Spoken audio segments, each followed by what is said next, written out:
永恒之火的力量。去去死！我也不会再去。我，你们什么都。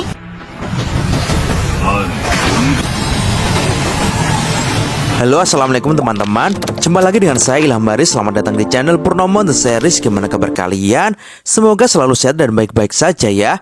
Kali ini kita akan meneruskan Sising Ji season 5 episode 29 ya guys. Dan karena animasinya belum rilis, kita gas dulu spoilernya ya.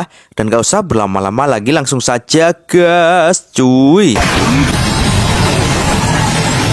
Di episode sebelumnya, Kaisar Tengkorak benar-benar marah dan mengerahkan seluruh kekuatan Ki 9 mayatnya. Jutaan pedang pun menghujani semuanya karena Kaisar telah frustasi dan akan menghabisi segala yang ada. Dan tiba-tiba saja, Putri Tengkorak pun diam-diam mengerahkan seluruh sisa kekuatannya, membentuk perisai untuk menahan semua serangan itu. Kaisar Tengkorak pun tak mau kalah dan terus meningkatkan kekuatannya hingga membuat perisai itu akhirnya jebol dan Putri Tengkorak terlempar dengan keras. Dan kini, Kaisar Tengkorak pun yang telah menyedot semua Ki Mayat merasa kalau dialah yang terkuat saat ini. Dialah sang Kaisar Tengkorak Putih yang sebentar lagi akan mendapatkan api abadi, ucapnya. Ia pun lalu mengangkat pedangnya ke atas lagi dan lanjut menembakkan dengan kekuatan penuhnya.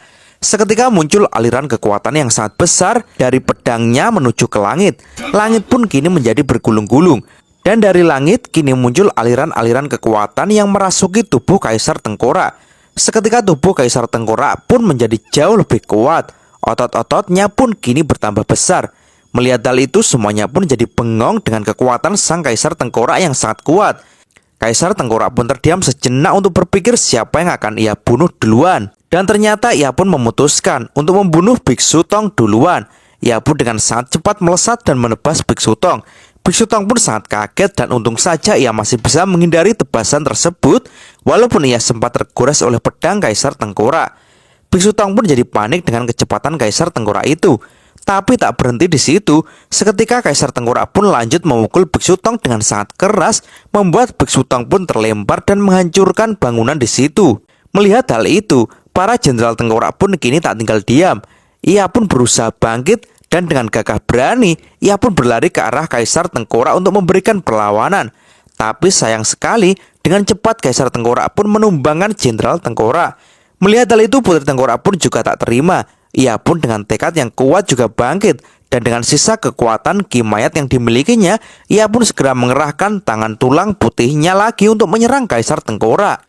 Tapi jelas saja Kaisar Tengkorak yang sekarang bukan tandingan dari Putri Tengkorak. Ia pun dengan mudah menghancurkan tangan tulang putih dari Putri Tengkorak. Hal itu jelas membuat Ksatria Tengkorak jadi khawatir dan berteriak, "Putri!"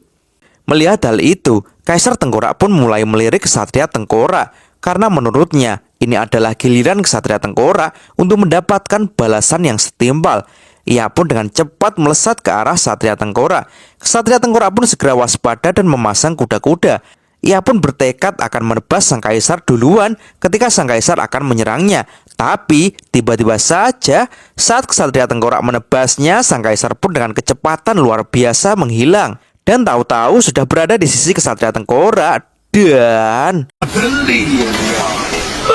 Dan setelah itu, sang Kaisar pun kini segera melesat ke arah ketiga paman Tengkorak dan langsung menebas mereka semuanya. Melihat hal itu, Putri Tengkorak pun langsung berteriak dengan keras. Karena kini ia melihat dengan matanya sendiri, saudara-saudaranya telah dibantai oleh Kaisar. Sang putri pun hanya bisa menangisi mereka semuanya. Sang Kaisar pun tampak puas. Ia pun segera berjalan mendekati sang putri. Karena hanya sang putrilah di antara anak-anaknya yang belum ia bunuh. Sang Kaisar pun mulai mengangkat pedangnya untuk menebas sang putri. Putri Tengkorak pun kini hanya bisa pasrah dan jelek. Putri Tengkorak pun kini ditusuk oleh sang Kaisar. Sang putri hanya bisa berteriak kesakitan. Kaisar Tengkorak pun lalu berkata di hadapan sang putri, "Hei, aku sudah memanjakanmu dan aku tak ingin kau mati. Tapi kau telah memilih jalan yang salah. Aku harus menghukummu."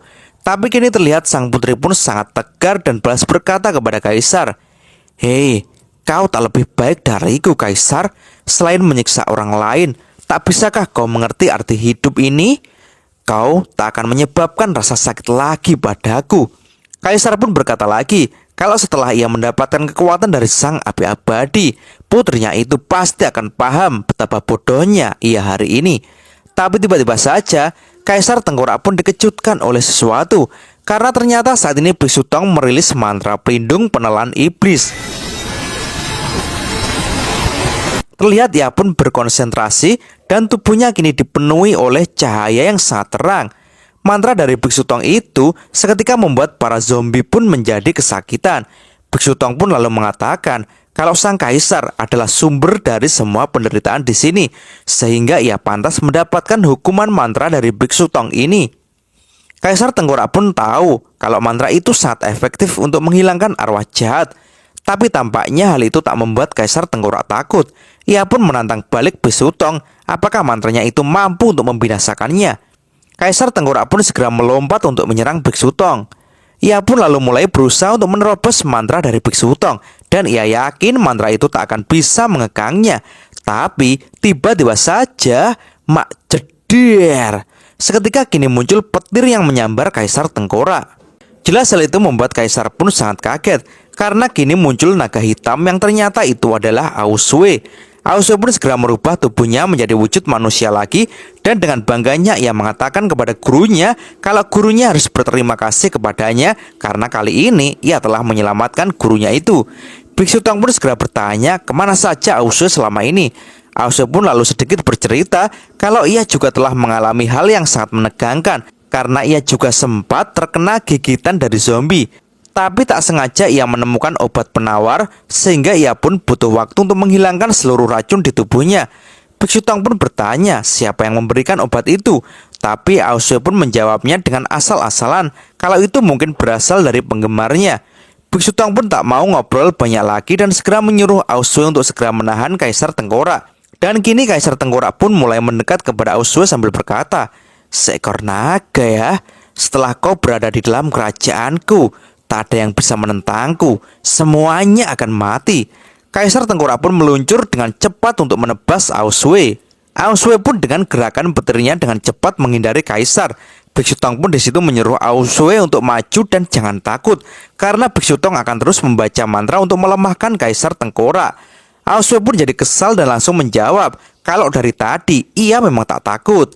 Aosue pun segera menatap ke arah Kaisar dan tembakan petir.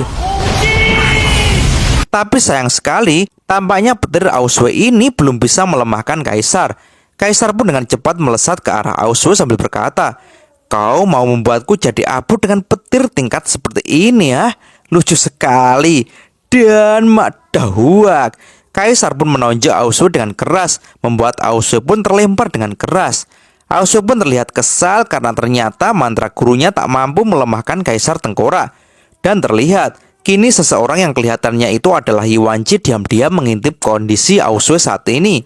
Sementara kini Kaisar Tengkorak pun terus memberikan serangan-serangannya kepada Aosue. Aosue pun kini sangat panik dan dengan sekuat tenaga berusaha untuk menghindarinya. Ia pun lalu berteriak kepada gurunya kalau ia sudah tak sanggup lagi menahan sang Kaisar. "Tasanzang, aku tak mampu lagi. Minta saja orang lain untuk membantumu," teriaknya. Biksu Tong pun kini lalu berkata, "Benar-benar payah."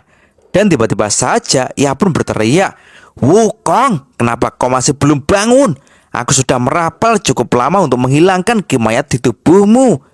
Dan tiba-tiba saja Wukong pun kini bangkit dengan mata yang menyala-nyala. Ia pun langsung berkata, "Santai guru, aku hanya tiduran sebentar." Dan grup, Wukong pun dengan cepat menangkap Kaisar Tengkorak. Jelas hal itu membuat sang Kaisar sangat kaget. Dan cerita pun bersambung. Oke teman-teman, terima kasih sudah nyimak alur cerita kali ini sampai habis. Semoga teman-teman terhibur. Jangan lupa terus dukung channel ini agar terus berkembang ya. Dan sampai jumpa di episode selanjutnya. Assalamualaikum warahmatullahi wabarakatuh.